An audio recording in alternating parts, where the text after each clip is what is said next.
Good morning, everybody. I am Ratnadeep sir. Today we are going to learn subject Hindi. Everybody open Hindi book. Hindi सुलभ भारती 5वीं कक्षा page number 5 lesson number 3 योग्य चुनाव।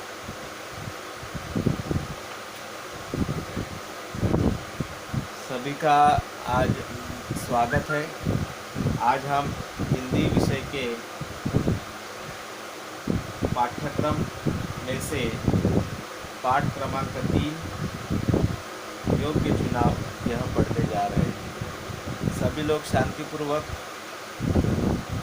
ढंग से इसको सुने और समझ ले कि यह पाठ किस बारे में है और इस पाठ से हमें क्या सीख मिलती है।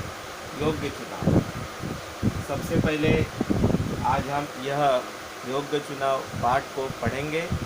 पढ़ने के बाद जानेंगे कि इस पाठ से हमें क्या सीखना है। राजा मंगलसेन के मंत्री जगतराम बूढ़े हो चुके थे। उन्होंने राजा से स्वयं को सेवामुक्त करने की विनती की। राजा मंगलसेन ने कहा, आप पहले अपने जैसे सेवाभावी, परोपकारी और ईमानदार मंत्री का चुनाव कर लीजिए, तभी आपको सेवा मुक्त किया जा सकता है। जगतराम ने आदेश दिया, राज्य में ढिंढोरा पिटवा दो कि राज्य के नए मंत्री का चयन अगले गुरुवार को किया जाएगा। इस पद के इच्छुक 11 बजे राज दरबार में पहुंचे। हरकारे गांव-गांव ढिंढोरा पीटने लगे। चयन वाले दिन राज दरबार की ओर जाने वाले मार्ग पर सुबह से ही नवयुवकों की भीड़ लग गई। सैकड़ों की संख्या में युवक दरबार की ओर जा रहे थे। इसी रास्ते पर एक तरफ एक वृद्ध हताश सा बैठा था। उसकी बैलगाड़ी का एक पहिया रास्ते के किनारे कीचड़ में फंस गया था। वृद्ध ने कई बार पहिया कीचड़ से निकालने की कोशिश की पर असफल रहा। मंत्री पद के अनेक उम्मीदवारों ने राज दरबार जाते समय यह दृश्य देखा पर किसी ने भी वृद्ध की सहायता नहीं की। Turn the page, come to page number 6।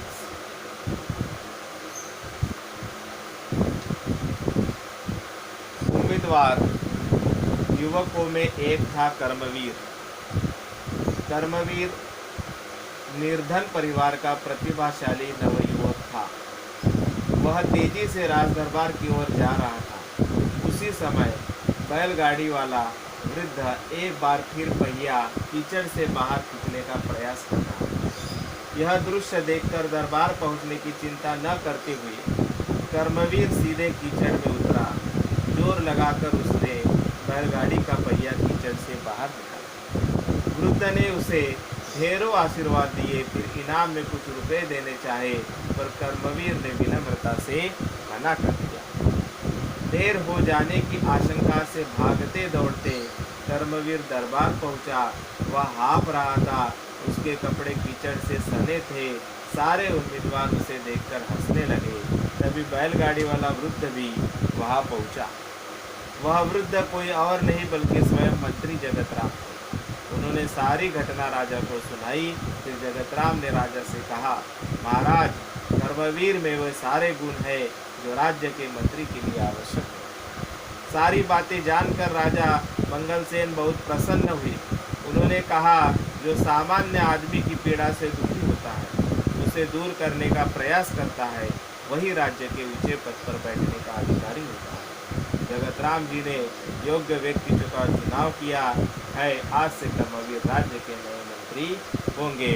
और इस पाठ के लेखक है, इस कहानी के लेखक है सुधा शर्मा। तो इस कहानी के बारे में आपको प्राथमिक जानकारी प्राप्त हुई होगी। प्राथमिक जानकारी के अनुसार एक बैलगाड़ी आपको यह चित्र में दिख रही है। वो बैलगाड़ी कीचड़ में फंस गई है और वो बैलगाड़ी का जो पहिया है वो कीचड़ में फंसने के बाद एक व्यक्ति वो आदमी की, बूढ़े आदमी की मदद करने के लिए, सहायता करने के लिए आगे आता है।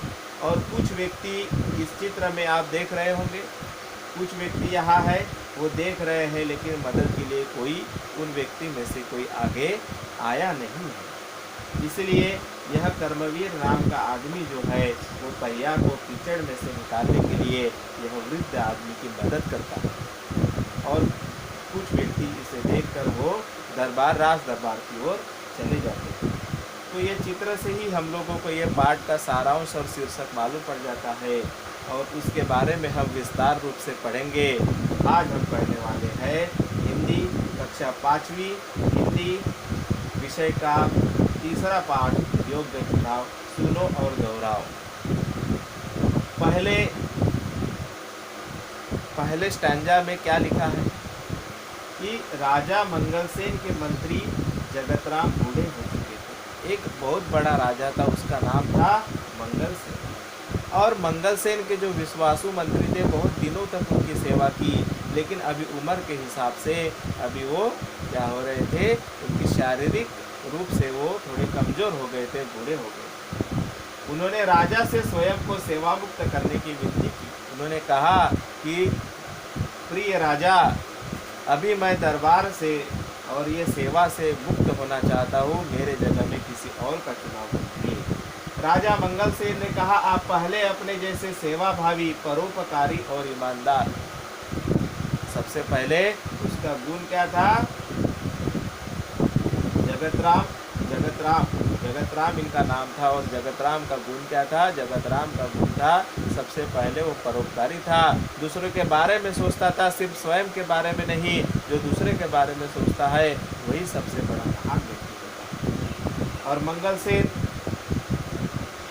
राजा मंगलसेन ने अपने मंत्री जगतराम से कहा, सेवा भावी जो दूसरों की सेवा करता है तो खुद को उसको संतुष्टि मिलती है, समाधान मिलता है। और ईमानदार honesty is the best policy. सबसे पहले ईमानदार होना चाहिए, और जो व्यक्ति ईमानदार होता है वो जीवन में जरूर सफल होता है। ये 3 गुण उस व्यक्ति में अगर हो, उसको आपके जगह पे रखा जाएगा। आप उसका चुनाव कीजिए, उसी व्यक्ति को हम दरबार में, राज दरबार में मंत्री पद के योग्य समझेंगे और उसको नियुक्त किया जाएगा, उसका चुनाव होगा। राज्य में ढिंढोरा जगतराम ने आदेश दिया, राज्य में ढिंढोरा पिटवा दो कि राज्य के नए मंत्री का चयन अगले गुरुवार को किया जाएगा। ढिंढोरा पिटवा दिया गया कि अगले गुरुवार को जो राजा के मंत्री है उसका चयन किया जाएगा। उसके लिए आप राज दरबार में आ सकते हैं। इस पद के इच्छुक 11 बजे राज दरबार में पहुँचे।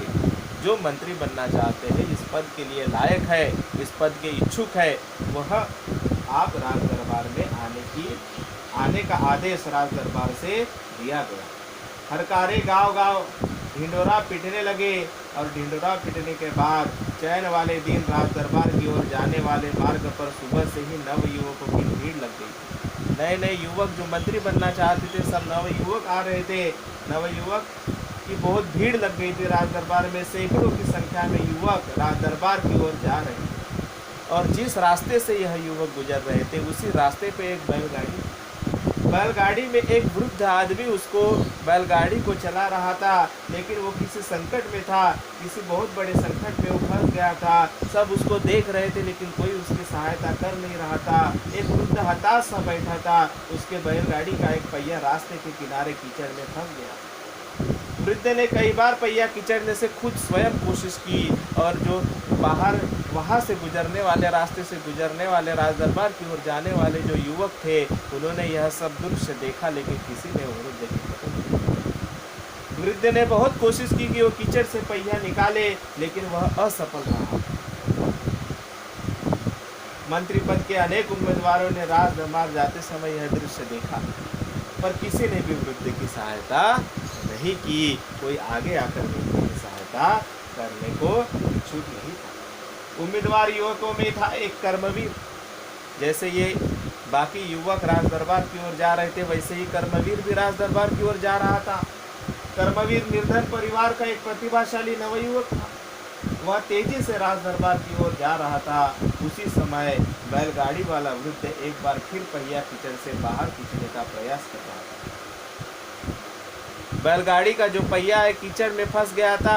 वृद्ध वापस गया और वो कीचड़ में से वो पहिया निकालने की कोशिश कर रहा था। यह दृश्य कर्मवीर ने देखा और देखने के बाद वो रुक गए।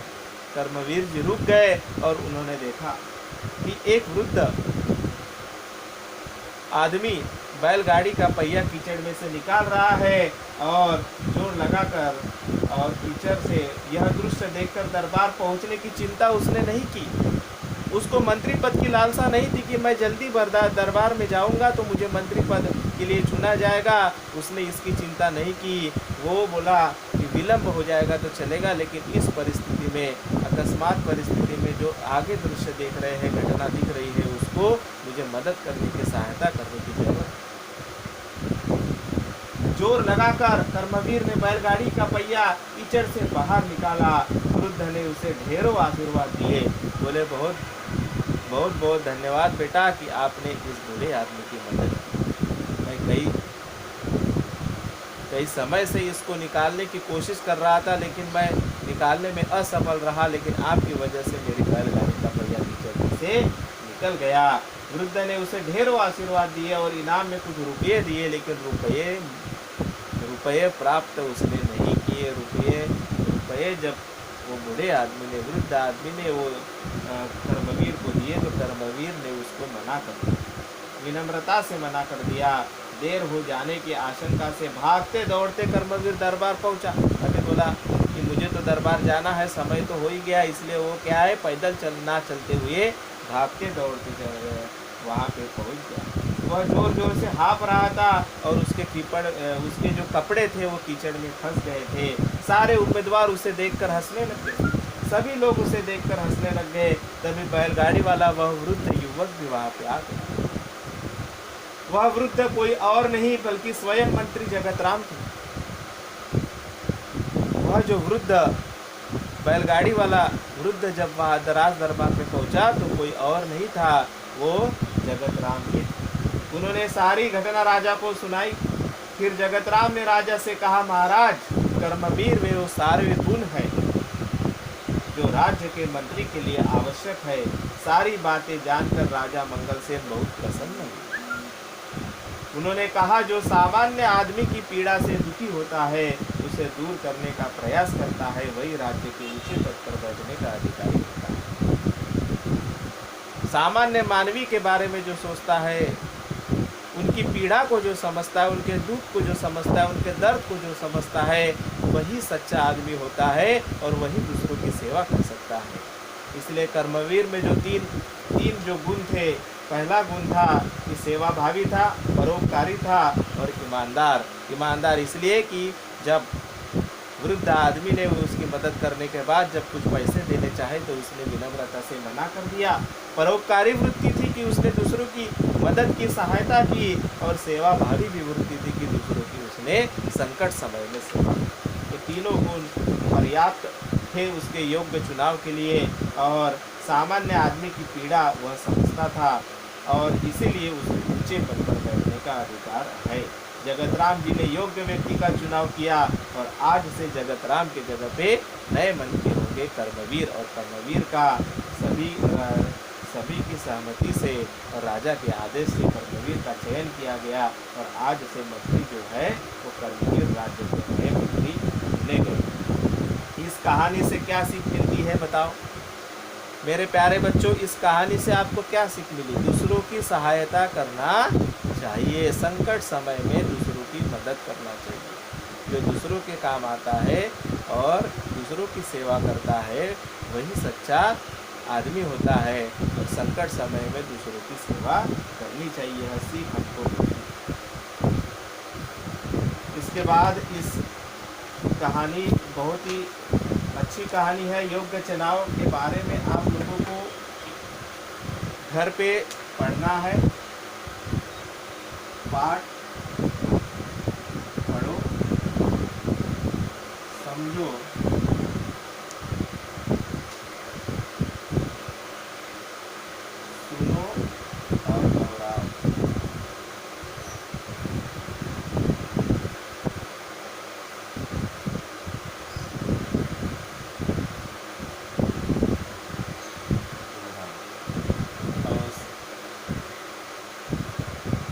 कठिन शब्द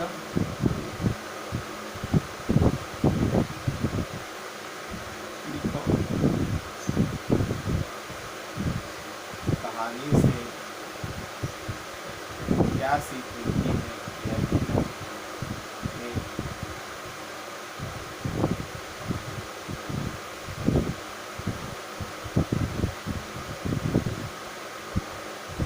इसके बारे में आपको घर पे अपने नोटबुक में इसके बारे में लिखना है और पाठ का पठन करना है। पठन करने के बाद आपको उसके बारे में सोचना है और यह पाठ बहुत ही अच्छा है। आने वाले जीवन में आपको यह कुछ सिखा के ही जाएगा और आपको सफलता की ऊंची सीढ़ियाँ अगर चढ़नी है तो इस पाठ से सीख लेते हुए आगे बढ़ते जाना है। बहुत बहुत धन्यवाद। Thank you very much. All the best.